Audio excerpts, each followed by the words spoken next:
Assalamualaikum warahmatullahi wabarakatuh. Salam perkenalan kepada semuanya, anak-anak Bapak yang dibanggakan. Bapak di sini alhamdulillah sebagai guru mata pelajaran fikih. Insyaallah dalam hal ini kita akan langsung belajar bagaimana fikih dan perkembangannya. Bagi anak-anak yang mungkin dari SMP disatukan ada pendidikan agama Islam gitu ya, walaupun sebetulnya pada tahu bahwa ada di apa namanya di madrasah diniyah juga mungkin telah mempelajari atau telah mengenalnya gitu. Baik, kita akan langsung saja bagaimana fikih dan perkembangannya. Kalian bisa download untuk bukunya di internet, fikih MA kelas 10, fikih Madrasah Aliyah kelas 10 revisi 2020 begitu ya. Karena sebelumnya berbeda. Langsung saja bab 1 adalah fikih dan perkembangannya. Fikih dan perkembangannya ini kita tahu pada apa namanya di masa-masa ini, masa sekarang itu Islam sedang banyak sekali permasalahan-permasalahan yang berkembang. Permasalahan-permasalahan bagaimana sholat hari ini meski dipindahkan di rumah, tidak di masjid, itu ada dalam fikih gitu ya. Di sini sebutkan Islam adalah agama yang Allah turunkan ke muka bumi kepada baginda Nabi Muhammad SAW sebagai penyempurna dari agama samawi yang dibawa oleh rasul-rasul sebelumnya, baik dalam hubungan manusia dengan Allah disebut dengan hablum minallah maupun hubungan manusia dengan sesamanya hablum minannas. Hal ini karena tugas manusia di dunia ini tidak lain adalah hanya beribadah kepada Allah. Wa ma khalaqtul jinna wal insa illa liya'budun.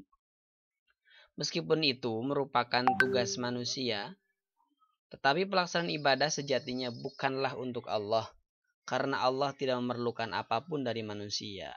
Allah Maha Kaya dan Maha Segala-galanya. Ibadah pada dasarnya adalah kebutuhan dan keutamaan manusia itu sendiri. Bapak garis bawahi di sini bahwa kita ibadah itu bukanlah untuk Allah, tetapi untuk kita sendiri. Karena ibadah itu adalah kebutuhan, keutamaan manusia itu sendiri. Kenapa Allah tidak butuh kita? Kenapa Allah tidak butuh ibadah kita? Karena sesungguhnya kita tidak ibadah ataupun ibadah pun Allah Subhanahu wa taala tetap Maha Kaya dan Maha Segala-galanya, Maha Kuasa begitu ya. Lanjut di kompetensi dasar ini kalian diharapkan satu menghayati kesempurnaan ajaran Islam melalui aturan fikih yang komprehensif, kemudian mengamalkan sikap patuh dan tanggung jawab dalam kehidupan sehari-hari, menganalisis konsep fikih dan sejarah perkembangannya, mengkomunikasikan hasil analisis konsep fikih dan sejarah perkembangannya. Dengan kata lain, kita ini akan belajar bagaimana fikih dan perkembangannya gitu ya. Adapun indikatornya silahkan kalian baca. Satu, meyakini kesempurnaan, menyebarluaskan kesempurnaan ajaran Islam, menjadi teladan sikap patuh dan tanggung jawab sehari-hari dan sebagainya. Silahkan kalian bisa membacanya sendiri. Berikutnya adalah secara konsep bahwa untuk bab 1 ini kita akan belajar fikih itu, konsep fikih dalam Islam bagaimana, ruang lingkup fikih dalam Islam, periodisasinya, perkembangan ilmu fikih bagaimana begitu ya. Nah, ketika kita mengamati gambar ini, ada dua orang yang sedang berjamaah di dataran tinggi atau di pegunungan. Ketika kalian melihat gambar ini, tentunya ini adalah masuk dalam ruang lingkup fikih gitu ya. Nah, boleh kalian baca bahwa di dalam syariat Islam terdapat 3 bagian yang sangat urgent, yang sangat penting, dan tidak dapat terpisahkan antara satu dengan yang lain. Yang pertama adalah ilmu tauhid, yaitu hukum-hukum atau peraturan-peraturan yang berhubungan dengan dasar-dasar keyakinan agama Islam yang tidak boleh diragukan dan harus benar-benar menjadi nilai keimanan. Misalnya peraturan yang berhubungan zat dan sifat Allah yang harus kita imani, yang harus iman kepadanya, iman kepada Rasulnya, malaikat-malaikatnya, kitab-kitabnya, dan iman kepada hari akhir termasuk di dalamnya kenikmatan dan siksa, serta iman kepada qada dan qadar baik buruknya. Ilmu tauhid ini dinamakan juga ilmu akidah atau ilmu kalam. Nah, jadi yang pertama, syariat Islam itu yang pertama itu ilmu tauhid. Dengan kata lain, hubungan-hubungan dengan zat dan sifat-sifat Allah, apa yang harus diyakini atau diimani, apa yang tidak boleh diragukan gitu. Itu ada dalam ilmu tauhid. Yang kedua adalah ilmu akhlak, yaitu peraturan-peraturan yang berhubungan dengan pendidikan dan penyempurnaan jiwa. Misalnya segala peraturan yang mengarah pada perlindungan, keutamaan sifat dan mencegah buruknya perilaku manusia, seperti himbauan agar berbuat benar, harus memenuhi janji, harus amanah, dilarang berdusta dan berkhianat. Contoh jual beli, pernikahan, peradilan, dan lain-lain. Ini ilmu akhlak kedua terpenting daripada syariat Islam, di mana di sini dengan kata lain di dalamnya adalah peraturan-peraturan yang berhubungan dengan pendidikan dan penyempurnaan jiwa. Ketika hubungannya dalam Islam itu hubungan dengan pendidikan, maka itu dalam akhlak, dalam ilmu akhlak. Penyempurnaan jiwa, bagaimana berlaku baik, bagaimana tidak berlaku jelek, buruk, dan lain sebagainya, itu ada dalam ilmu akhlak. Gitu. Yang ketiga adalah ilmu fikih. Ilmu fikih adalah peraturan-peraturan yang mengatur hubungan manusia dengan Tuhannya dan hubungan manusia dengan sesamanya. Nah, kalau ilmu fikih itu mengatur hubungan manusia dengan Tuhannya. Ya hablum minallah. Bagaimana kita sholat, bagaimana kita zakat, bagaimana kita berpuasa dan lain haji, itu adalah dalam hubungannya dengan Allah Subhanahu wa taala. Kemudian hubungan manusia dengan sesamanya, macam bagaimana kita bertransaksi, bagaimana berjual beli gitu ya. Kemudian kalau hubungannya dengan manusia bagaimana menikah gitu. Itu adalah sudah termasuk bagian daripada ilmu fikih begitu.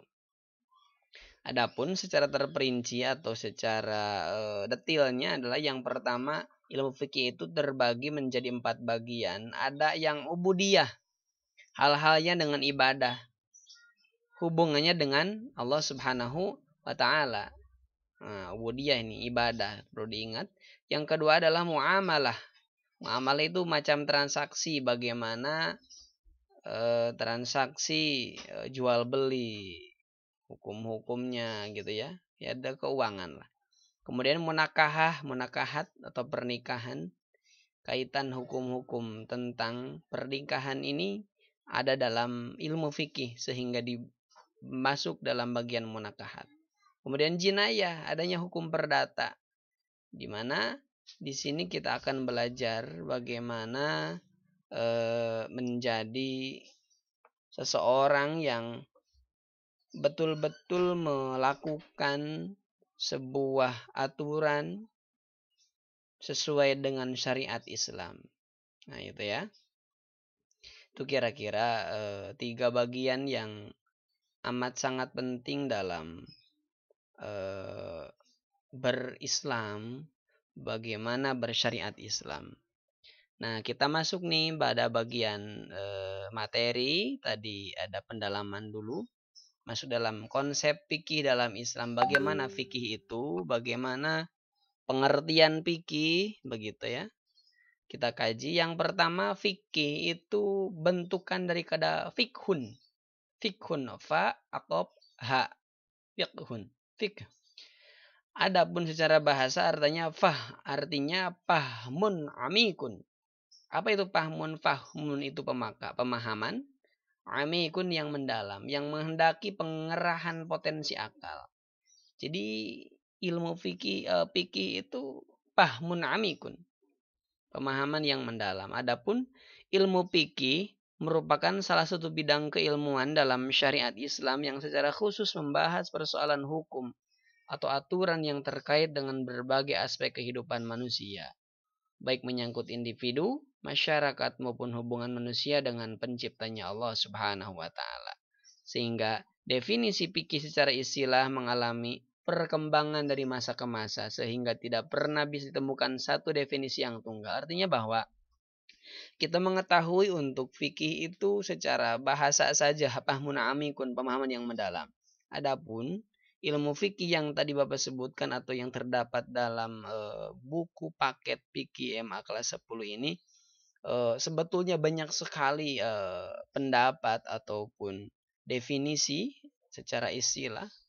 Yang jelas adalah bahwa ilmu fikih ini ilmu syariat Islam yang membahas tentang berbagai macam aspek kehidupan manusia gitu.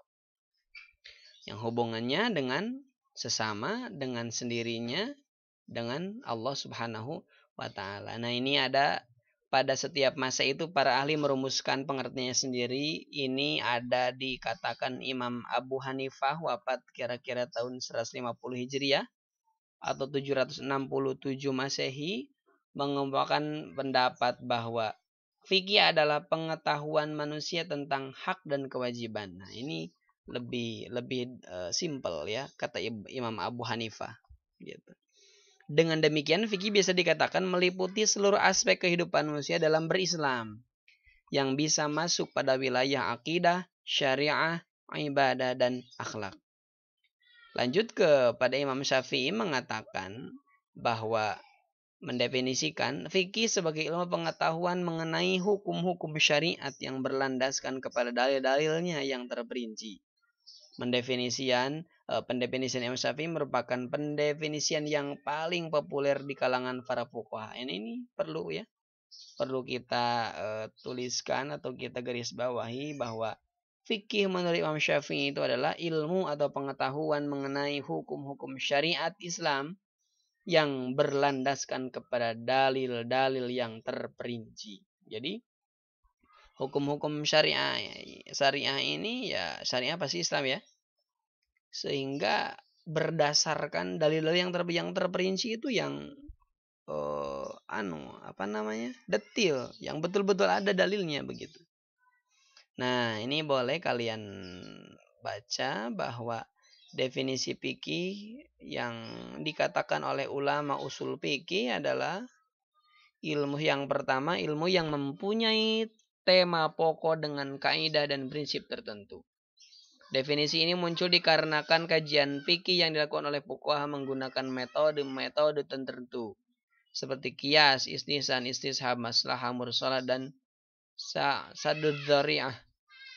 Nah, yang kedua, ilmu tentang hukum syariah yang berkaitan dengan perbuatan manusia baik dalam bentuk perintah disebutkan wajib, larangan atau haram, pilihan itu mubah, anjuran untuk melakukan sunnah maupun anjuran agar menghindarinya disebut makruh yang didasarkan pada sumber-sumber syariah bukan akal atau perasaan. Ini ilmu tentang hukum syariat gitu ya. Yang berkaitan dengan perbuatan manusia di mana ada wajib, haram, mubah, kemudian ada sunnah, ada bahkan makruh begitu. Yang ketiga, ulama usul fikih mendefinisikan fikih itu adalah ilmu tentang hukum syariat yang berkaitan dengan ibadah dan muamalah. Dari sini bisa dimengerti kalau fikih merupakan hukum syariah yang lebih bersifat praktis yang diperoleh dari istidlal atau istinbat, penyimpulan dari sumber-sumber syariat Al-Qur'an dan Al-Hadis gitu ya. Nah, ini juga ada yang keempat, fikih diperoleh melalui dalil yang terperinci yang disebut dengan tafsili, yakni dari Al-Quran, Al-Hadis, Qiyas, dan Ijma melalui proses istidlal, deduktif. Deduktif, nanti bagaimana istidlal itu, istinbat, induktif, atau nazar analisis. Gitu. Oleh karena itu tidak disebut fikih manakala proses analisis untuk menentukan suatu hukum tidak melalui istidlal atau istinbat terhadap salah satu sumber hukum tersebut. Gitu ya. Kemudian ulama fikih sendiri mendefinisikan fikih sebagai sekumpulan hukum amaliyah atau yang akan dikerjakan yang disyariatkan dalam Islam. Dalam hal ini, fuqaha membaginya menjadi dua. Yang pertama, memelihara hukum furu, hukum cabang atau hukum keagamaan yang tidak pokok secara mutlak, seluruhnya atau sebagiannya. Yang kedua, materi hukum itu sendiri, baik yang bersifat qat'i maupun yang bersifat dhanni, yang mutlak dan yang mengira-ngira gitu ya. Dhann. Yang kedua adalah ruang lingkup fikih. Nah, ruang lingkupnya ini kalau kita baca, ruang lingkup yang terdapat pada ilmu fikih adalah semua hukum yang berbentuk amaliyah untuk diamalkan oleh setiap mukallaf atau orang yang sudah dibebani atau diberi tanggung jawab melaksanakan ajaran syariat Islam dengan tanda-tanda seperti balik, berakal, sadar, sudah masuk Islam. Hukum yang diatur dalam fikih itu terdiri dari hukum wajib, sunnah, mubah, makruh, dan haram. Nah, di samping itu ada pula dalam bentuk yang lain seperti sah, batal, benar, salah, dan sebagainya. Nah, objek pembicaraan ilmu fikih adalah hukum yang bertalian dengan perbuatan orang-orang mukallaf, yakni orang yang telah akil balik dan mempunyai hak dan kewajiban. Nah, adapun ruang lingkupnya yang pertama adalah hukum yang bertalian dengan hukum hubungan manusia dan kholiknya dengan kholiknya, Allah Subhanahu wa taala. Yang kedua, hukum-hukum yang bertalian dengan muamalah, yaitu hukum-hukum yang mengatur hubungan manusia dengan sesamanya, baik pribadi maupun kelompok dalam segi transaksi finansial. Sebagaimana tadi sebetulnya ada ubudiyah, ada muamalah, ada munakahah, kemudian ada jinayah gitu ya. Itu adalah ruang lingkupnya. Sementara itu saja dulu. Nanti kalau ada pertanyaan silakan japri atau masukkan dalam komen gitu di YouTube. Terima kasih. Untuk sementara kita sehat-sehat semuanya. Mudah-mudahan Allah senantiasa menyehatkan. Allah selalu memberikan kekuatan kepada kita dalam masa pandemi ini. Wallahul muwaffiq ila aqwamit thoriq. Wassalamualaikum warahmatullahi wabarakatuh.